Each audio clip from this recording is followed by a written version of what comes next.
Welcome to Weekly Digest, where we highlight the works of ministers of government as they push the administration's development agenda.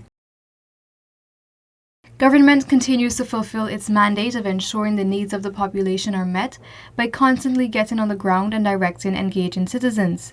On Saturday, Minister within the Office of the Prime Minister with responsibility for public affairs, Kwame McCoy, visited the villages of Kokwani, Aichuni, and Kumaka mines in Region 10 to educate the residents on how they will benefit from the recently approved $1.146 trillion budget. Indeed, what we see around us today in Kokwani accounts for more than there was 3 years ago. Am I right? Yes. Accounts for more than there were.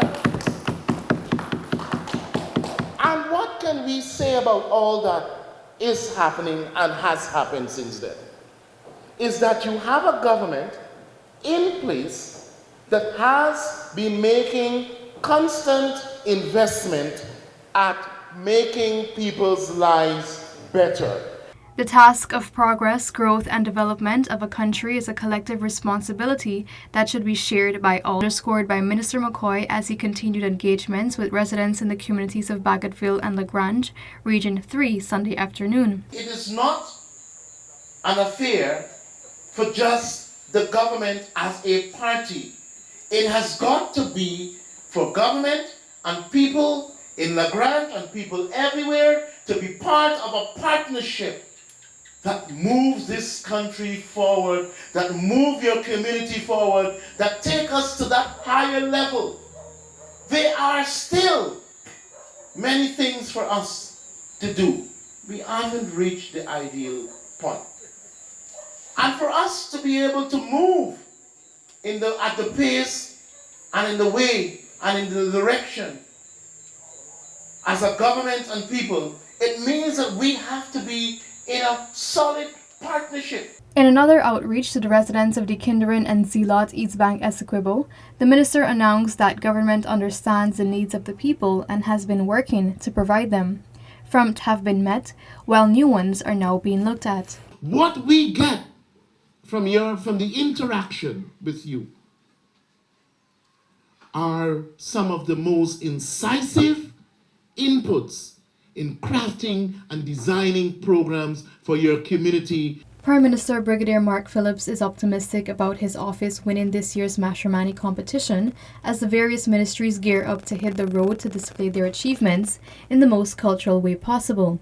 During the ministry's band launch on Friday in the office's compound, the Prime Minister encouraged everyone to stand in unity and get on board with the Republic Day celebrations.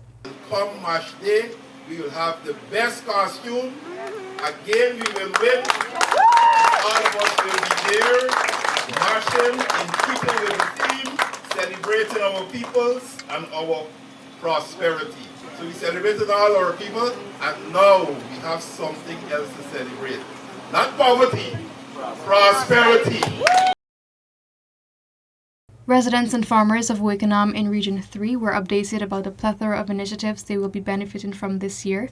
This clarity was provided by Minister of Agriculture Zulfikar Mustafa during a recent community outreach at Essequibo Islands. These are monies that we are making to the people of this country, giving them more disposable income. The spending power is increasing.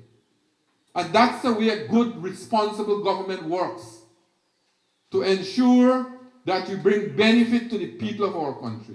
Guyana is blossoming into one of the most self-sufficient countries as the 2024 to pave the way for a series of sustainable developmental projects. This was also asserted by Minister Mustafa during another community outreach to Region 6. There are lots of opportunities from 2020 to now. We have seen our lives transform, and there are more transformation to come. This period is a heavy lifting period. We are building an economy for 2030 and beyond. So what we are doing now, we are building the economy. We are moving up to improve the infrastructure, the industry, the social services, the institution. Guyana is being built on the foundation of unity as Budget 2024 catered by Minister of Amerindian Affairs Pauline Sukai and Minister within the Office of the Prime Minister with responsibility for public affairs Kwame McCoy on Monday. The ministers were speaking during an outreach to the residents in various sections of Le Parfait Harmony. At this point in time, a critical ingredient for Guyana to experience real development is to build on the foundation of our diversity, is to build on the foundation of unity, and to build on the foundation of developing a strong nation. This is part of government's nationwide community engagement. President already committed that before his term finished, University of Guyana will be free. He has already moved to deal with the loans outstanding by people. The government will write that off. That's what will happen this year. And next year, you go to a free university. So when you're talking about what a government is doing, you don't pay attention only to salaries. You have to pay attention to all-round benefit that the government is giving to people. Minister Hamilton noted the importance of the training as the country develops. Occupation, safety, and health, which should concern all of us as citizens.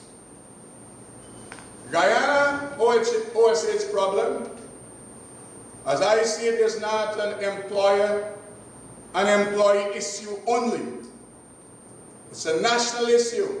It's a national crisis that all of us, we have to work together to resolve. It's a cultural problem. We do more. We expose employees and employers themselves to hazards of work.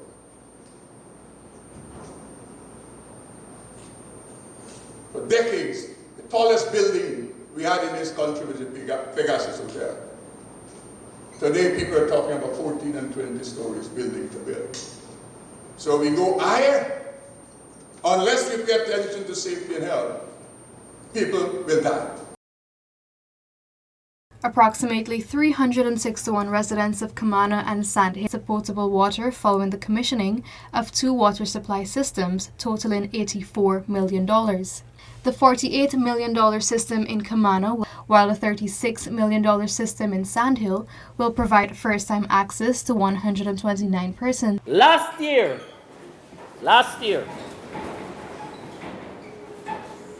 we invested in Region 8 another $338 million for 5 new wells source system across the region.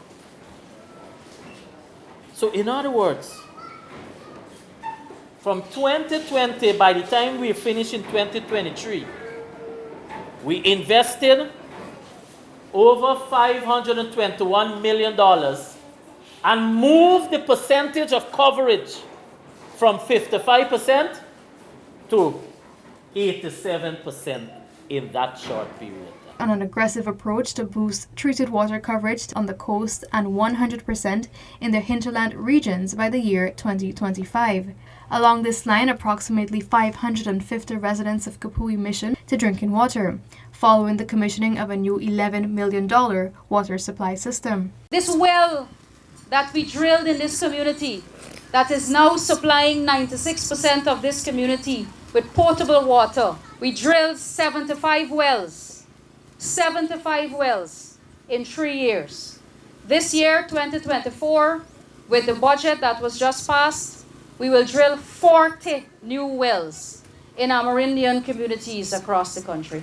During a walkabout in a community in the Ministry of Housing and Water, Susan Rodriguez, who expressed satisfaction with the overall transformation of the area, stating dollars was allocated to upgrade the area. We can see the progress. This area does not look like it originated as a squatting area.